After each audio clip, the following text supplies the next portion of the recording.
Welcome to the deep dive. We got a question from a listener, Julian, who's asking something many of us are wondering about. Oh, yeah. What's that?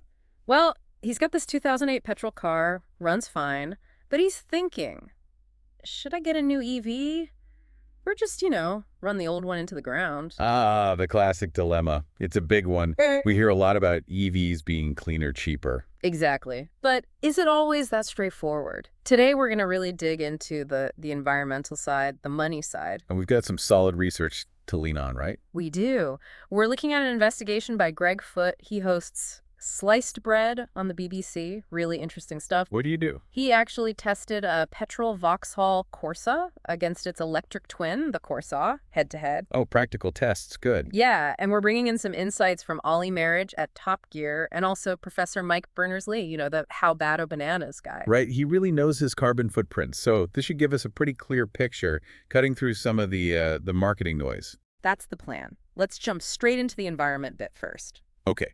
So first up, we need to talk about something called the embodied carbon footprint. Right. What's that exactly? It's basically all the CO2 and other greenhouse gases released just to make the car. Everything from getting the materials out of the ground, the whole supply chain, putting it together in the factory. Before it's even driven a single mile. Precisely. And the numbers Greg Foote got, using Professor Berners-Lee's calculations, were, well, they were eye-opening. Yeah, tell us. Okay, so the petrol Corsa came in at about 6,700 kilograms of CO2 equivalent. That's CO2e. 6,700. Okay. And the electric one? The Corsa E, Yeah. nearly double. Around 12,000 kilograms of CO2e. Wow. 12,000. So just buying the new EV, that's a big hit up front. It really is. If you compare buying that new EV to just keeping your current working petrol car, you're basically adding a huge chunk to your personal carbon footprint for that year, maybe even doubling it, depending on your lifestyle. So that idea of EVs being instantly green is, well, it's complicated from the start. It is. That manufacturing footprint is significant. But of course, that's only part of the story. Right, because then you actually start driving them. What about the emissions per mile? How did the Corsas compare there in Greg's test? Okay, so they did real-world testing on a track, measured fuel consumption, electricity use very carefully. The petrol Corsa got about 42.5 miles per gallon. The electric Corsa managed about 4.16 miles per kilowatt hour. Kilowatt hour. That's like the electric version of a gallon or liter, sort of. Exactly. It's the unit of energy. So they took those efficiency numbers and looked at the carbon cost of petrol per liter and the carbon cost of UK electricity per kilowatt on the day of the test.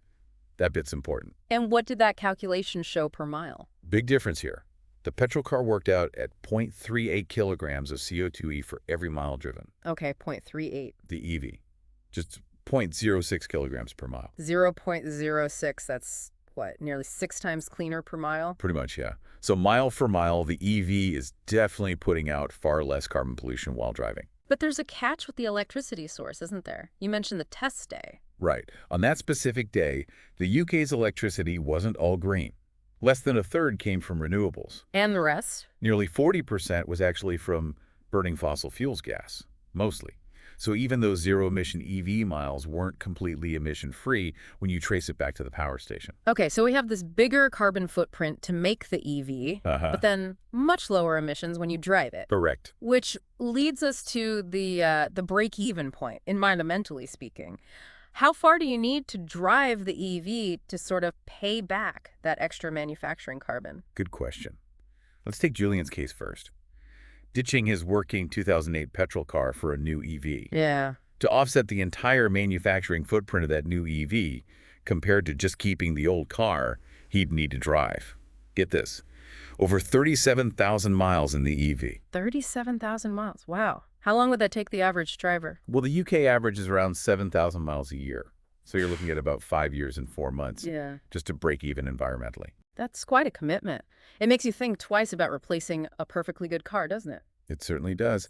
But there's another scenario. What if Julian was going to buy a new car anyway? Maybe his old one was truly on its last legs. Ah, right. So comparing a new EV to a new petrol car. Exactly. Now we're only looking at the difference in manufacturing footprints between the new petrol and the new EV. That extra carbon from making the EV, basically. And how does that change the numbers? It makes the break-even point much closer. In that case, you'd need to drive close to 17,000 miles in the EV. 17,000. Still significant, but less than half of the other figure. Yeah, with average mileage, that's just over 2 years of driving. So the key takeaway there seems to be replacing a working car with any new car has a big environmental cost. The EV just adds a bit more upfront compared to a new petrol one. Precisely. It's the act of buying new that has the initial impact. And Greg's research highlighted a few other important things to keep in mind, too. Like what? Well, for one, the greenness of your EV driving depends quite a bit on where you live in the UK. The electricity mix isn't the same everywhere. Some areas use more renewables than others. Good point. And the mix changes over time too, right? Hopefully Whoa. gets cleaner. Exactly. These calculations were a snapshot based on the test day. They don't account for the grid hopefully decarbonizing over the next few years, which would make EVs cleaner to run over their lifetime. That makes sense. What else wasn't really covered in depth? Things like the end-of-life impact, recycling the cars, dealing with the batteries, Yeah. and battery degradation, how long they last, potential replacement costs. Although didn't Greg find something positive about battery life? He did mention a tweet, I think, from an EV battery electrochemist suggesting modern batteries are actually proving very durable. They could last hundreds of thousands of miles. Potentially outlasting the car itself. Potentially, yes. And then they could be reused for energy storage or recycled. So maybe battery replacement isn't the huge worry some people think. That's reassuring. And he also mentioned secondhand EVs and car sharing. Yeah, absolutely. Buying a used EV means that big manufacturing footprint has already happened, maybe even been paid off by the first owners driving. It's a much lower impact way to go electric. And car sharing. Same principle, really. You're spreading that embodied carbon across lots of users. Plus, for shorter trips, there are always things like e-bikes or just walking.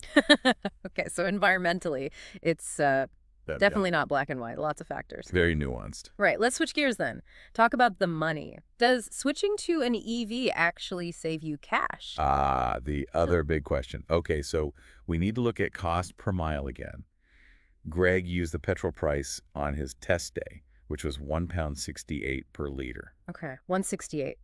And electricity, that can vary a lot. It really can. You looked at two main figures. One was the government's energy price guarantee cap at the time, which was 34 pence per kilowatt hour. 34p, that's like the standard rate many people pay. Roughly, yes. But then he also looked at cheaper off-peak tariffs. Some energy companies offer special rates for charging overnight, like Octopus Go, which was down at just 5 pence per kilowatt. Wow, 5 pence versus 34. That's a massive difference. Huge. And it makes a huge difference to the running costs. So using those prices and the miles per kilowatt or figures from the test, what were the savings per mile for the EV compared to the petrol Corsa? Okay, if you're charging at that standard 34p rate, you'd save about 10 pence per mile driving the electric Corsa compared to the petrol one. 10p a mile? Okay, that's something. But if you can charge overnight at that super cheap 5p rate, the saving jumps to 17 pence per mile. 17 pence. That definitely adds up faster. Yeah, that's It noticeable. really is. A few extra coffees, like Yeah. you said before. Maybe. But what about the upfront cost? EVs are generally more expensive to buy, aren't they? So when do those per mile savings actually start to make you better off overall, the financial break-even point? All right, the big one. This is where it gets interesting. If you buy a new EV instead of new petrol car, and you're charging at that standard 34p rate, Yes. you'd need to drive close to 87,000 miles before the savings on electricity actually cover the extra amount you paid for the EV in the first place. 87,000 miles. Yep. Based on that average 7,000 miles a year, Mm. you're looking at almost 12 and a half years to break even financially. 12 and a half years. Okay, so you're definitely not buying an EV for quick savings if you're paying standard electricity rates. Not unless you do exceptionally high mileage, no. What about if you can get that cheap overnight electricity, the 5p rate? Okay, that changes things quite a bit.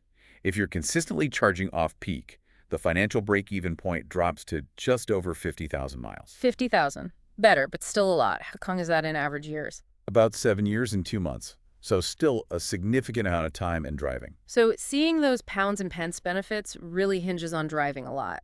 And, crucially, getting access to cheap electricity. Absolutely. And Greg's analysis also flagged other financial bits to consider. Go on. Well, like how people actually buy cars. He found over 90% of private buyers for the Corsa use PCP deals, personal contract purchase. So they're focused on the monthly payment, maybe more than the total price tag. Exactly. So for many people, it's about whether the monthly cost, including fuel electricity, works for their budget rather than waiting 7 or 12 years to break even on the purchase price. Makes sense. What else? Petrol prices, obviously. They fluctuate wildly. The £1.68 he used was just a snapshot. Savings will go up or down depending on what you pay at the pump. True. And electricity prices aren't exactly stable either these days. No, definitely not. Future costs are uncertain. Plus, his main cost per mile calculation didn't factor in things like the daily standing charge you pay for electricity, regardless of use. Okay. And what about resale value and maintenance? Good point. EVs generally seem to be holding their value quite well, sometimes better than petrol equivalents. So if you sell the car before you hit that 50K or 87K mile break-even point, the higher resale value might make up for some of the initial extra cost. That could definitely sweeten the deal. And maintenance could be cheaper too. EVs have fewer moving parts, no oil changes, simpler mechanics. But again, his core calculation didn't include vehicle tax or those potential maintenance savings, or, conversely, any potential battery issues down the line, though, as we said, that might be less of a worry now. Right. So, okay. Let's try and pull all this together. We've covered environment, we've covered cost. For Julian, our listener, what are the main things he should be thinking about? Well, I think the main thing is there's no single right answer. It's a real balancing act, isn't it? Yeah. Environmentally, buying a new EV when your old car works fine has a significant upfront carbon cost. It takes years and many thousands of miles of cleaner driving to offset that. Especially compared to just keeping the old car going. It's exactly. Financially, the savings depend massively on how much you drive and, crucially, your electricity cost. Breaking even on the purchase price can take a very, very long time unless you get cheap off-peak rates and drive a fair bit. So it really comes down to individual circumstances. Absolutely. Julian and anyone listening, you need to think about how many miles do you actually drive a year? How would you charge an EV? Can you get an off-peak tariff easily? How long do you usually keep your cars? What are your priorities? Is it mainly about saving money, or is the environmental aspect more important to you, even with that initial manufacturing hit? Those are the key questions. I'd really recommend people look for tools or resources, maybe like the ones linked from the sliced bread investigation, where you can plug in your own numbers, your mileage, your electricity cost. Let's see how it shakes out for you. Good advice. It's about doing your own homework based on your own life. Definitely. So as we finish up this deep dive, maybe a final thought to leave everyone with. Given all these complexities, this long break-even time, the reliance on charging infrastructure, is the big push for everyone to switch to EVs right now the single best way to lower our transport emissions overall? Or should we maybe be thinking more broadly? You mean like focusing more on keeping existing cars running longer? Or investing more heavily in really good public transport? Yeah. Or other alternatives? Yeah, exactly. Is the EV focus potentially overshadowing other important solutions? Well, it's certainly something to think about as we look towards a more sustainable way to travel. Definitely food for thought. Well, thanks for digging into this with us today. My pleasure.